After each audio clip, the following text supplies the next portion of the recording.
Gipanigamudan sa mga barangay nga sakop sa Tangub City nga maminti na ang ilang kasamtangang drug-free status.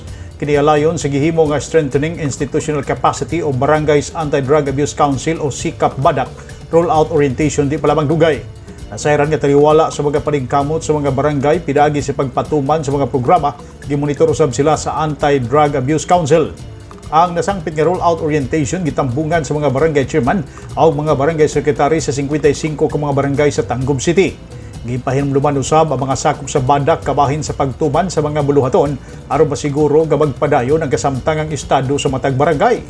Ang Department of Interior and Local Government DILG mao ang mipasayon sa nasangpit nga orientation pinaagi ni Richard Jasper Guillen, ang City Government Operations Officer si LGOO sa Tangub City. Ilabi na ang DILG ang nanguna sa maong programa. Gawas sa DILG ana usab ang PNP Tangub ug Department of Social Welfare and Development DSWD nga mitabang sa pagpasabot sa ubang mga programa ilabi na sa gender sensitivity approach, programa sa pamilya ug mga interventions nini. Ana usab ang PDEA alang sa barangay monitoring.